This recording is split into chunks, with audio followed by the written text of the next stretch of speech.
Bonjour à toutes et à tous, je suis Dominique Poirier, le directeur d'Ipso Campus et d'Ipso Santé Sociale. Donc on va passer quelques moments ensemble afin de vous présenter les classes passerelles des formations des métiers de la petite enfance, sous forme d'une JPO dite virtuelle, eu égard au contexte dans lequel nous nous trouvons. Je vais animer cette JPO avec ma collègue Séverine Debigné, qui s'occupe aussi de Ipsos Santé Sociale. Je vais la laisser se présenter. Séverine. Bonjour à tous et à toutes. Je suis Séverine Daubigny et je suis référente sur les formations d'Ipso Santé Sociale.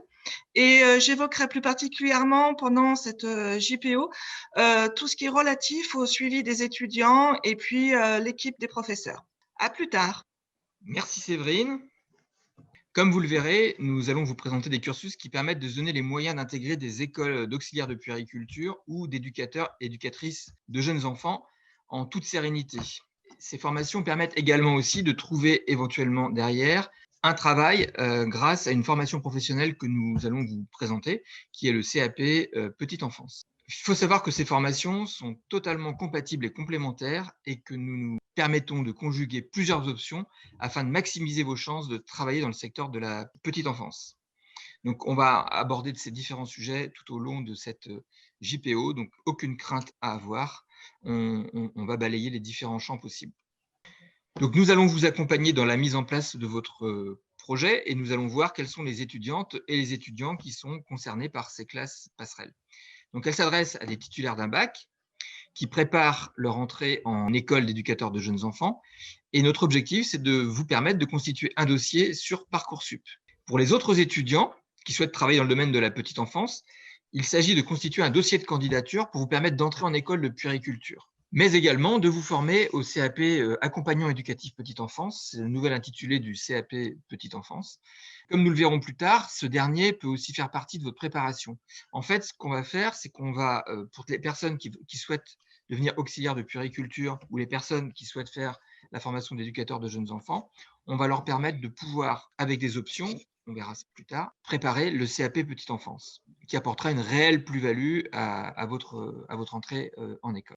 Donc, les finalités de cette classe passerelle, c'est de faire en sorte que vous puissiez présenter un dossier étoffé et cohérent dans Parcoursup, notamment pour celles et ceux qui veulent rentrer en école de JE, éducateur de jeunes enfants, mais également de pouvoir constituer un dossier pour postuler directement dans les écoles d'auxiliaires de puériculture, mais aussi de réussir l'examen du CAP accompagnant éducatif petite enfance, qui vous permettra d'apporter une réelle plus-value à votre dossier de candidature. Quels sont les objectifs de nos classes passerelles? Dans un premier temps, nous traiterons des classes passerelles et ensuite nous vous présenterons la formation du CAP accompagnant éducatif petite enfance. Donc, concernant les classes passerelles, les objectifs que nous proposons sont donc de renforcer les connaissances académiques, notamment en sciences humaines, en biologie, en communication, en français, donc tout ce que vous avez pu acquérir depuis que vous êtes à l'école, mais aussi la possibilité de rencontrer des professionnels afin de très bien cerner le métier avec tous ses avantages et tous ses inconvénients. L'idée également, c'est de vous professionnaliser en vous inscrivant dans une logique de formation professionnelle. On n'est plus du tout au lycée, on va se mettre et s'inscrire dans une logique de formation professionnelle. Et nous allons mettre en place un projet citoyen, c'est ce que nous appelons à Ipso, une manière de faire en sorte que vous puissiez être au cœur de l'organisation d'une manifestation, soit au sein d'Ipso Santé Sociale, soit au sein d'Ipso Campus, ou soit avec un public choisi à l'extérieur. Donc l'idée, c'est de construire un dossier solide grâce à toutes ces matières afin de montrer vos motivations, mais aussi avoir acquis le langage du métier, mais également d'avoir pris de l'expérience professionnelle. C'est extrêmement important. Il faut savoir que les gens qui vont vous recruter sont des personnes qui doivent entendre et voir dans les documents que vous allez leur donner du vocabulaire qu'ils ont l'habitude de côtoyer. On recrute aussi des gens qui nous ressemblent. Donc, comme vous le verrez, les contenus reprennent les principales matières abordées lors de la première année des écoles paramédicales qui sont préparées, donc éducateurs de jeunes enfants et auxiliaires de puériculture en l'occurrence. Donc, on a fait le choix de vous donner une longueur d'avance, mais aussi de vous faire apprécier les matières que vous devrez travailler tout au long de votre cursus de formation. Donc, parmi les matières travaillées, vous trouverez donc les sciences humaines et sociales, avec une initiation à la psychologie, également à la santé publique, à l'économie de la santé, les fondamentaux juridiques de nos métiers, qui sont extrêmement importants, vous en doutez, mais également les sciences biologiques et médicales, avec une initiation à la biologie, à l'étymologie médicale, pour bien acquérir et bien comprendre le sens des mots que vous allez rencontrer et que vous allez utiliser également. On a aussi une partie mathématiques appliquées. Donc, alors mathématiques appliquées, personne ne s'effraie. Mathématiques appliquées, c'est pour travailler la logique, les proportions, les unités de temps, de valeur, etc. Ça, c'est important parce qu'on est toujours amené à faire des dosages ou des choses comme ça. Donc, c'est de bien maîtriser ces différentes notions. Mais également, on a des modules de communication professionnelle. Donc, ces modules de communication professionnelle ont pour objectif de faire en sorte que vous puissiez prendre confiance en vous et que vous puissiez communiquer avec des personnes qui vous entourent. Donc, on va travailler cette communication personnelle et professionnelle pour faire en sorte que vous soyez relativement à l'aise à l'oral et que vous soyez à l'aise dans les situations de travail, enfin des situations professionnelles. Tout ça étant lié au fait que nous allons travailler ensemble la valorisation de votre parcours, à travers notamment la rédaction d'un CV, mais également de toutes les expériences que vous avez pu avoir, puisque vous en avez forcément déjà eu, que ce soit des gardes d'enfants, que ce soit des centres de vacances, BAFA, etc. Mais également tout ce que vous avez pu acquérir tout au long de votre formation à Ipso Santé Sociale. On va travailler un peu d'anglais aussi pour que vous ayez les bases du vocabulaire qui est utilisé. Vous l'aurez en formation éducateur de jeunes enfants. Vous en aurez également en formation d'auxiliaire de puériculture. Donc, on s'est dit que c'était intéressant que vous puissiez repartir avec ces différentes bases anglo-saxonnes. On travaille également le développement personnel, donc travailler votre assertivité, votre confiance en soi, la place que vous allez prendre dans un groupe. Vous allez partir sur des études qui vont durer pour certaines entre 1 an et 3 ans pour d'autres. Donc, c'est important que vous soyez relativement à l'aise au sein de la promotion dans laquelle vous allez vous trouver.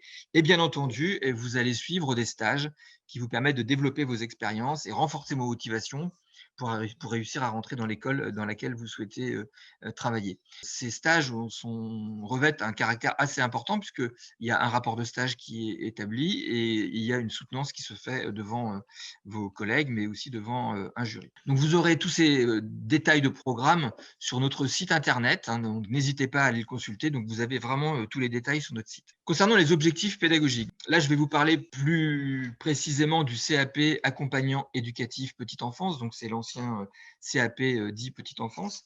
Et nos objectifs pédagogiques sur le CAP accompagnant éducatif petite enfance sont centrés sur la réussite à l'examen. Donc, c'est un examen qui est organisé par l'Éducation nationale et nous vous préparons à cet examen. Donc, la formation, elle permet de travailler l'ensemble des contenus des enseignements professionnels qu'on va détailler un petit peu plus loin.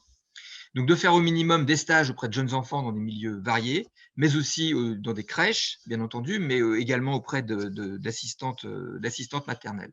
Pendant ce CAP accompagnant éducatif petite enfance, vous allez obtenir un diplôme de secourisme et connaître les soins d'urgence. C'est extrêmement important de dire qu'il peut arriver quoi que ce soit à n'importe quel moment et que vous soyez en mesure de pouvoir agir.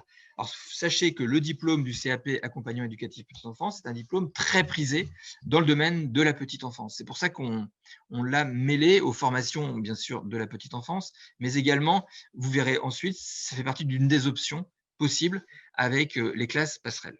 Comme nous allons le voir à présent, je vais vous brosser les contenus du CAP accompagnant éducatif petite enfance. Donc, il est composé de 3 enseignements professionnels. Donc, le premier, c'est accompagner le développement du jeune enfant, module dans lequel on va aborder le développement de l'enfant, ses besoins, les activités d'éveil et de jeu, son hygiène, son alimentation. L'enseignement professionnel 2, donc on appelle ça EP1 et puis EP2. Donc, c'est plutôt l'exercice de son activité en accueil collectif, donc plutôt dans des crèches, pour ce qui est le plus connu.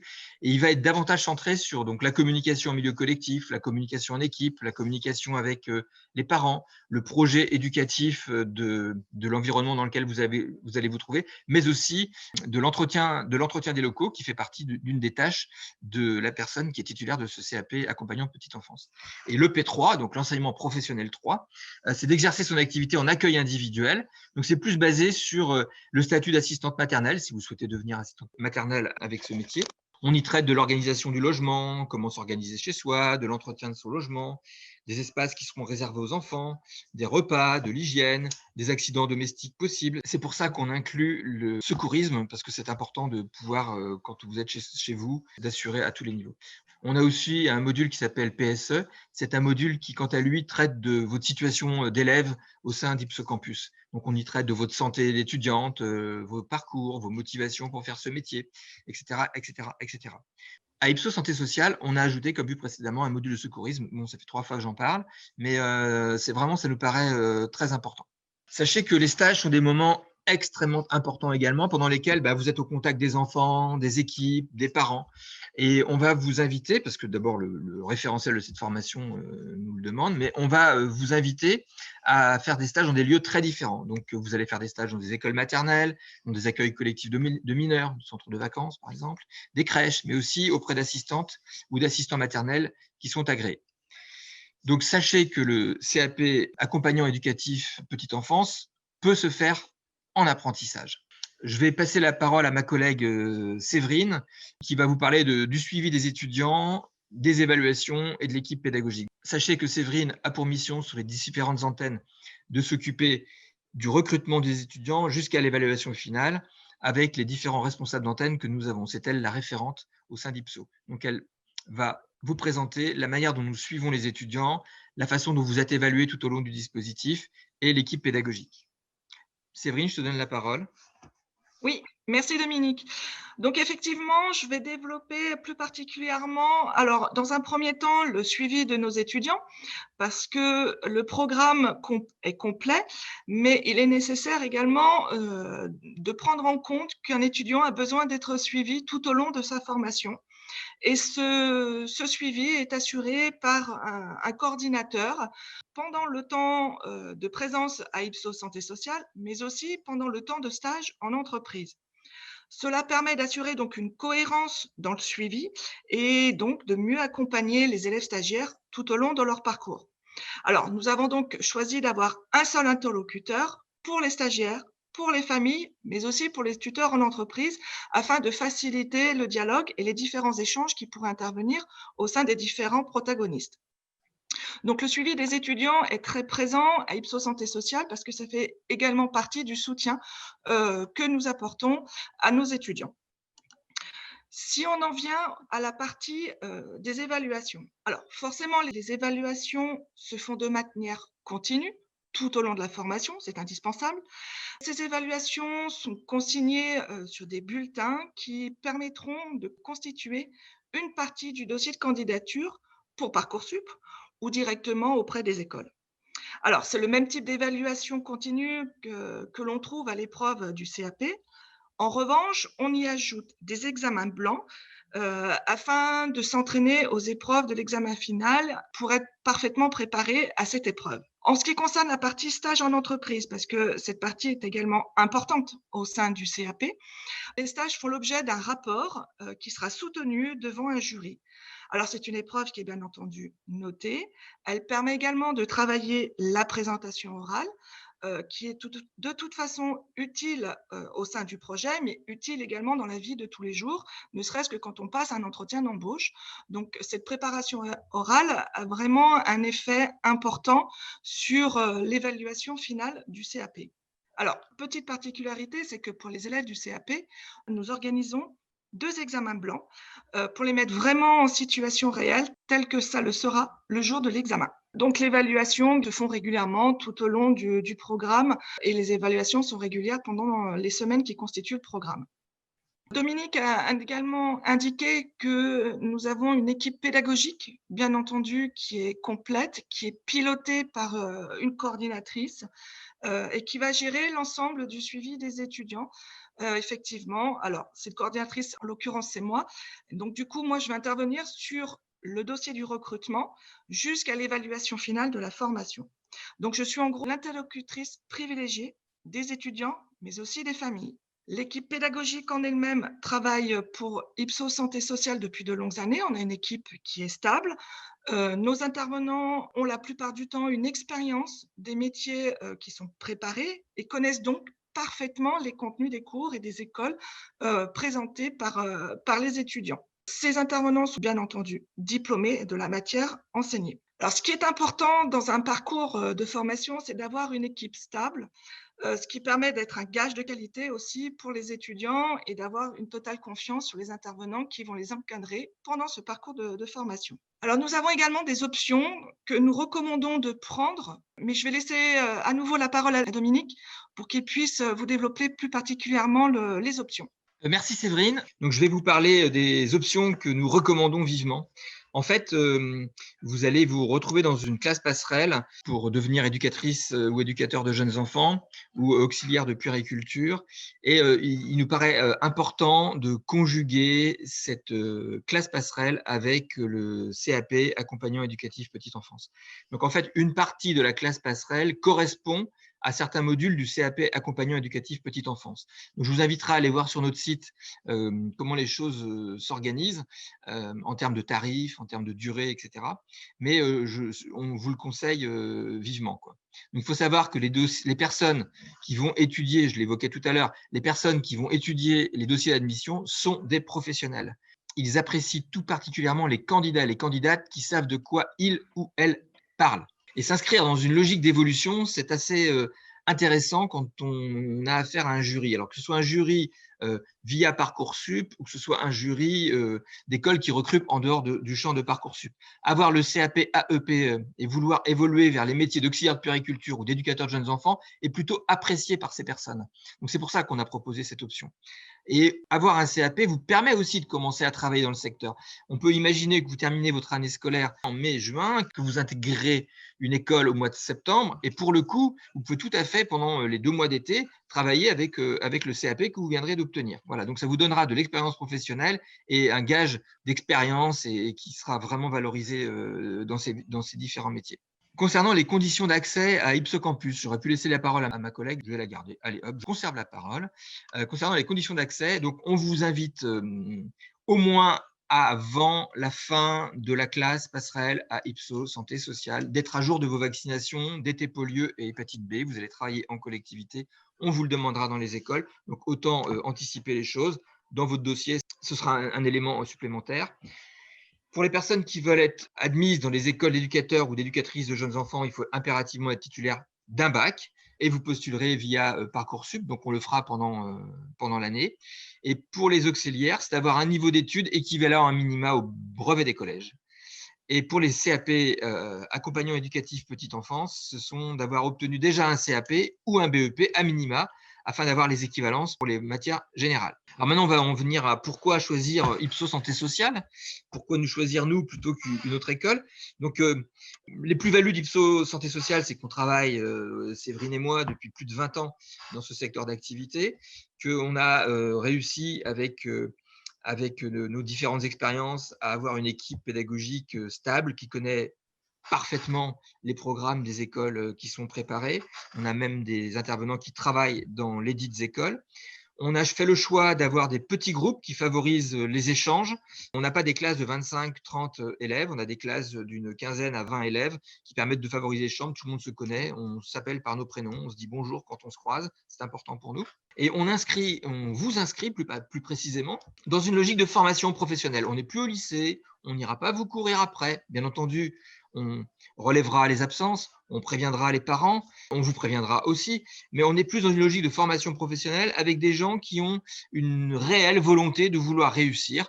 Ça nous porte plutôt chance, hein, puisqu'on a plutôt d'excellents taux de réussite. Et cette logique professionnelle aussi permet de faire en sorte que quand vous arrivez en stage, vous êtes extrêmement actif, présent, et vous n'êtes pas, excusez-moi l'expression, mais vous n'êtes pas potiche dans un coin en train de regarder ce qui se passe. Vous travaillez réellement avec les personnes qui sont des professionnels. Nos écoles sont dans des endroits sécurisés et calmes. Sécurisés, tout est digicode, etc., caméra, etc. Les locaux sont tous accessibles par les transports en commun. Ipso Santé Sociale est certifié Calliope. Calliope, c'est une certification qui est imposée par le ministère du Travail pour les organismes de formation. Donc, on a été dans quasiment les premiers centres en France à être certifié Calliope, puisque l'obligation, c'est fin 2021 et nous y sommes depuis mi-2020, qui englobe l'ensemble de nos différents intervenants, qui prouve qu'on a une excellente équipe pédagogique.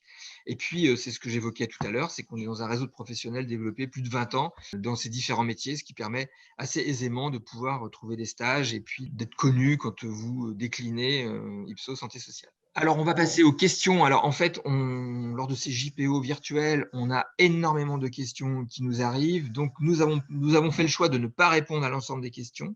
On va vous renvoyer à notre foire aux questions qui se trouve sur notre site internet parce que c'est trop vaste. Donc, on a essayé de répondre à l'ensemble des questions qui sont posées durant ces JPO pour faire en sorte que vous puissiez tout avoir comme réponse. Sinon, on risque d'y passer un grand moment et vous risquez de vous ennuyer fermement. On vous invite, si vous avez des questions un peu plus précises et que nos facs, nos foires aux questions ne répondent pas à ce que vous souhaitez, nous contacter. N'hésitez pas à nous contacter à Annecy, à Grenoble ou à Lyon. On se fera un plaisir de répondre à vos questions. N'hésitez pas aussi à consulter nos réseaux sociaux, Facebook, Instagram, LinkedIn, etc. Tant ce que mettent nos étudiants sur ces réseaux sociaux que ce que nous pouvons y mettre. Voilà. Nous espérons que vous avez passé un bon moment avec nous. Je vous dis au plaisir de faire votre rencontre. Séverine?